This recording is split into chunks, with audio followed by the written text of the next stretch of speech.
jërëjëf Fawali cant ak ngërëm ñeel na la laataa ñuy dugg ci waxtaan bi ci wolof bi tàmbalee ko lii di mbirum Khalifa Sall dañuy xam nga continuité de l'information moom moo ñuy obligé ñu wax loole mooy jëm ci ki nga xam ne dañu ko téewoon teg ko loxo ca commissariat bu port waaw te mu mujjoon ñàkk bakkanam ñu ne dafa xaru autopsie bi dafa confirmer ne moom dafa xaru d'accord maanaam mort par pendaison la Ok. comme waxtaan nañ ci démb nag waaw on a l'obligation am nañu wareef ci joxe xibaar ci boobu joxe ci leeral information boobu médecin légiste bi révélé ni na confirmé na ni li policiers yi wax dëgg la ne moom moo faat bakkanam dafa xaru loolu leer ñu jàll ci poñ bu njëkk bi nga xam ne moo ñeel waxtaan tey bi Khalifa Sall ñu déglu ko démb fukki waxtu ñeel lii di caisse d'avance bi nga xam ne moo lëmbee jamono ji xawal yi waaw déglu nañ ko ni nga ko waxee ci diirub fukki waxtu jàpp fukki waxtu ak benn ca division des investigations criminelles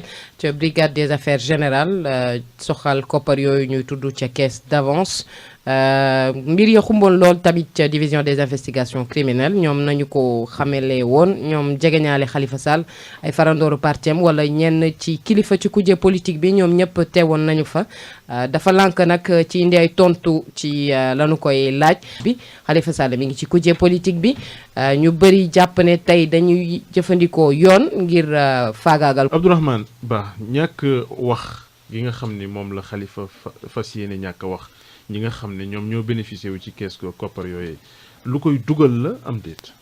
xam nga boo déggee ñuy wax kees mooy que ne am na xaalis bu tëdd. man dama jàpp ne réew ni muy doxee waruñ sax ñun li wax na ko léegi nii suñu collègue bi toog. Pape Sarr wax na ko léegi nee na ay fonds la kees yooyu noonu lañ war a leeral c'est-à-dire que xaalis warul tëdd ci réew mi. waaw économie. daa war a dox dafa war di daw di tourner. war a tourner. c'est-à-dire que tey jii ñun ndaw yi ñun ñoo war a dem jëli xaalis boobu tëdd. waruñ ko ñaan ñun ñoo ko moom. xaalisu askan bi la xam nañu koy jëli jee. ça veut dire que tey jii nii réew ñëpp mënuñ bokk di def politique.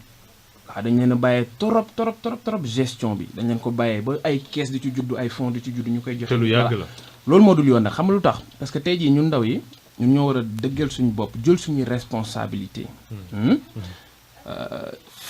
formé wu am formation professionnelle boo xam ne si ñun tey moo ñuy permettre ñu teg fu économie mën a génnee.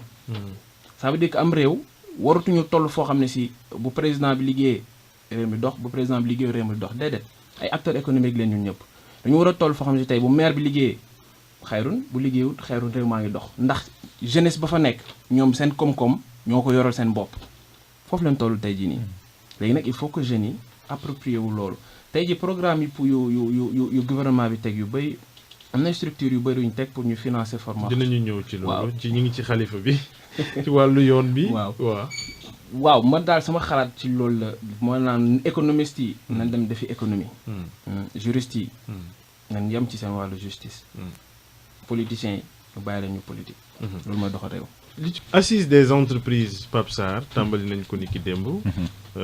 ñi nga xam ne ñoo nekk ci wàllu woowee jukki nañ leen ci ay jafe-jafe yoo xam ni moom la entreprise sénégalaise yi yu mel ni TVA patente ak lii di taxe yi nga xam ne sonal na leen lool. ak entreprise yi baaxoo ci bitim waaw am doole lool. lan moo war a tey doon doxalinu nguur gi jëm ci entreprise nationale yi ndax da leen war a dooleel wala lan moo war a doon daal taxawaayam. kattanal ñi nga xam ne ñooy entreprise yi nekk fii ci réew mi kattanal gi mooy taxes yi nga xam ne ñoom la ñuy teg seen ndodd ñu wàññi ko pourquoi pas ñu def préférence ñu ne entreprise yi nekk fii ci Sénégal seen taxes yi du tolloo entreprise étrangère loolu la bay di dañ koy def boobaa ñu roq suñu ndigg de. mais loolu la bay di boobaa duñu am note bu baax ci rapport Doing Business économiste maison mais loolu la bay di añ wax xam nga lu tax xam nga yaa ngi fàttaliku fii nii yàggul dara moo diggéey moo ñu ko doon leeralal loolu yenn jéggal ci wàllum fiscalité ñu amal ko ci ay ambassade ci ay banqaas ci ñoo xamante ne ni li ñuy naan intérêt warul lalu mais ki ngay dimbali na fekk ne moom mi ngi ci situation bi ne dafa soxla ndimbal mais ñi ñu amal jéggal ci wàllum fiscalité yor nañu doole am nañu koppar yi ñooñu soxlawuñu woon sax ku leen di defal njéggal ci wàllum fiscalité lu tax tey mënuñu koo def ngir suñu secteur. mais tey rek seen digg boobu muy wax rek seen digg boobu muy wax en fait tey ñi nga xam ne ñoom ñoo yore organisme international yooyu ay Doing Business ak ñoom ña ko yor ay étranger lañ ay tubaab lañ ñoom tey am nañu possibilité ñoom ñu bañ a def yu ni mel maanaam jël seen entreprise de parce que ñoom defoon nañ koy at ci ginnaaw ba ta xam ne tey seen entreprise yi am nañu doole mais tey ñun mais entreprise soxla nañu ñooñu nag. c'est vrai soxla parce nañu que leen suñu expertise dafa des tamit. c'est vrai loolu dëgg la parce que nag loolu aussi dafa am solo entreprise fii nii il faut état bi defal leen ay privilèges yoo xam ne dina tax ba seen doole mën a ñoŋ ngir ñu mën a concurrencer entreprise yi ñëw na leen kàttanal mu dooleel leen. sinon li ko mooy xam nga lan mooy am toujours marché yi day tegu entreprise étrangère yi ñëw jël ko liggéey même jël bu fekkente ni ñoo gën a compétente. waaw dañoo war a def lépp ba suñu même bu secteur fekkente ni boo bu xare. dénkee liggéey bi entreprise nationale yi duñu doxalee liggéey bi sénégalais bi bëggul liggéey du xëy waxtu du wàcc waxtu respecté wul liggéeyam. Sénégalais loolu également lu mat benn a wax la de. exigence la boo xam ne tamit entreprise yi nekk fii ci Sénégal ñoom it war nañ cee taxaw parce que nag dañuy toll l'exigence de rigueur. toujours bu ñuy kaas dañ naan affaire yi day entreprise étrangère rek lañ koy jox ñun entreprise locale du ñu jox dara mais nag ñoom it dañoo war a am nañ liggéey ci wàll. am nañ ci wàll parce que nag bu fekkee dañ laa jox liggéey ba baaxut Waaw. defoo ko ci anam yu baax yi Waaw. gis nañ fi ay exemple yoo xam ne doomu Sénégal lañ ko jox Tali Fatick Kaolack bi c'est un exemple patent. exactement mais Genre liggéey ba fleuve baaxut Sénégal. waaw exactement donc loolu aussi benn exigence la boo xam ne tamit entreprise yi nekk fii Sénégal faaw rek ñu tënku ci ñoom it ñu daal di élever seen niveau ngir tamit état bi mën leen jàppale Abdourahmane Ba ñëw nañ ci sa domaine d'activité lii la gën a yitteel wàllum koom ak lii di entreprise lan moo tax suñu entreprise yi di jànkuwanteel ak ay jafe-jafe ak tey lan moo war a doon doxalin bi soppi doxalin bi ngir mbir yi jëm kanam. da nga wax lu am solo léegi da nga ne ndax expertise bi mi ngi fi. ñu mën leen a dénk yenn yi. xam-xam gi xereñ gi. xarañ gi voilà ndax mu ngi fi. lu am solo nga wax donc loolu profondeur bi bu question bi mooy dem régler question boobu d'abord waaw dooleel ñi xam-xam bi ça veut dire formation professionnelle bi. xam nga tey jii inadéquation bi ngay wax entre. formation ak emploi. voilà demande marché bi. amul passerelle. amul passerelle entre les universités et les écoles de formation bu jëm ci entreprise bi amul passerelle tey jii sur 5% ñoom ñoo qualifié 5% ñoom ñoo am qualification. ci ñi ñu tàggat ñëpp. ci ñi ñu tàggat ñëpp c'est-à-dire que secteur bi 50 000 ñoo nekk public privé. ñoom ñoo nekk ci domaine formation professionnelle 50 000.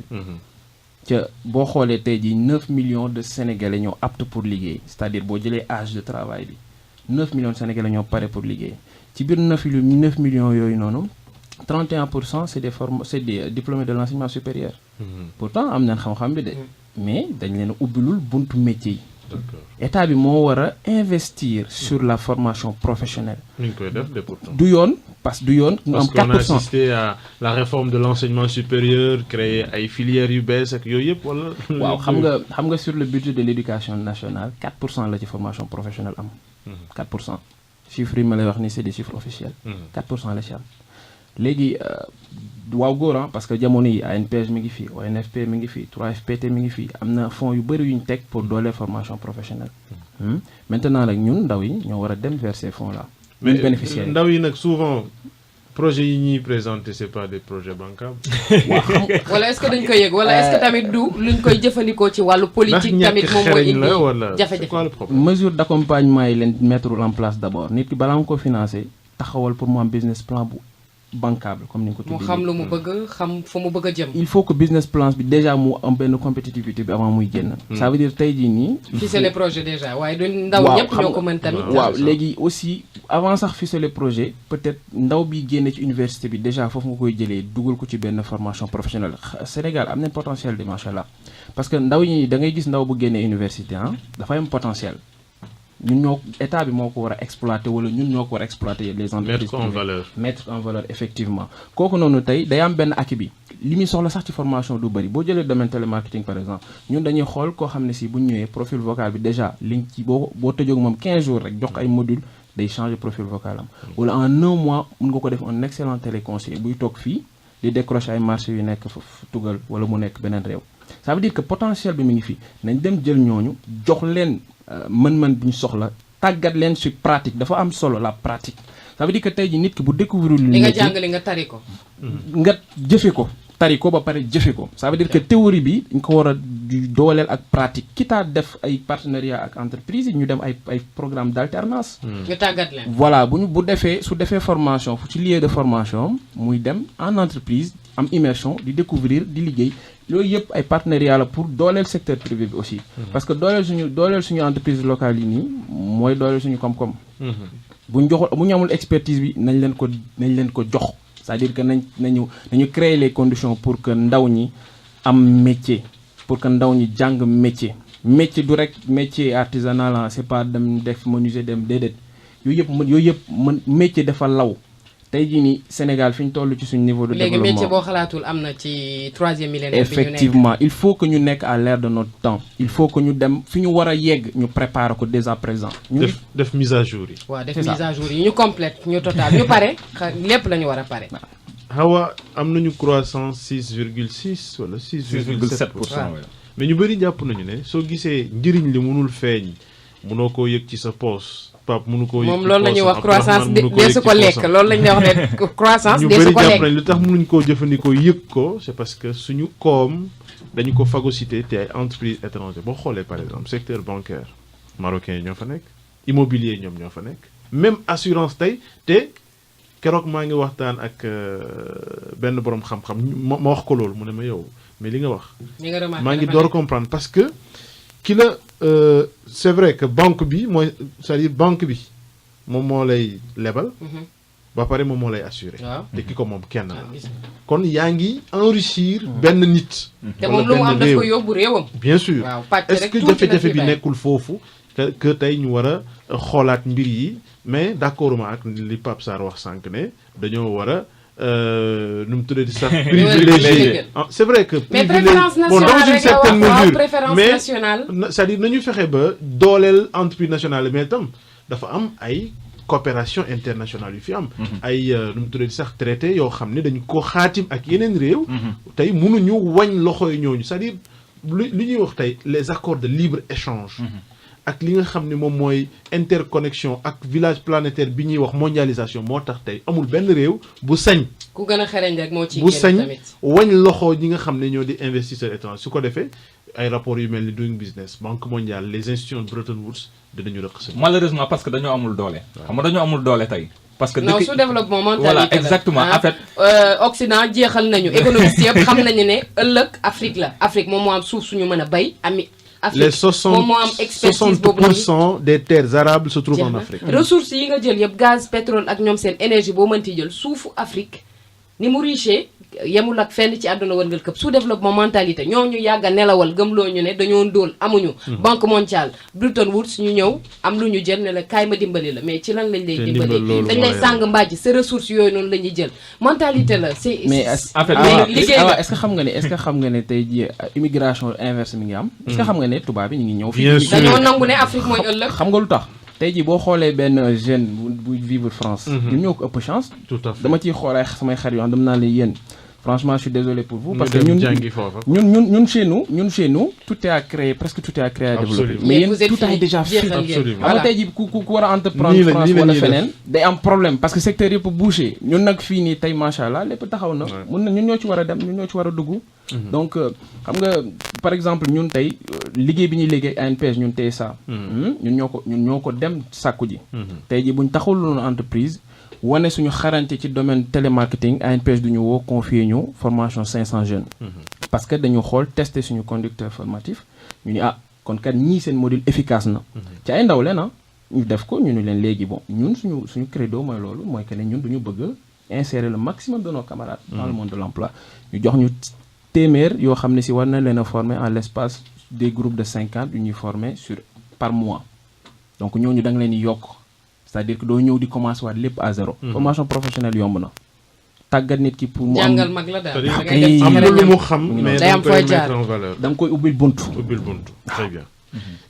nga tàggu bu fekkente ne amul looy yokk ci li ñu wax léegi.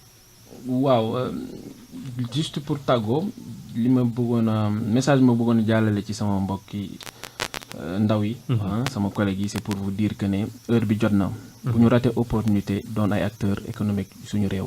léegi la nañu jóg dem vers les compétences nañ ko dem wuti bu ñu ko joxut tamit nañ ko dem wuti ndax am compétence boobu mooy tax ñu mën a bokk ci compétition bi waaw suñu réew nag dafa dégmal ay jubluwaay boo xam ne ci économie moo ko yor léegi nag ñun nañu taxaw pour mën a nekk acteur économique bu ñu ratee opportunité bi léegi nii ci kanam dana métti ju trop.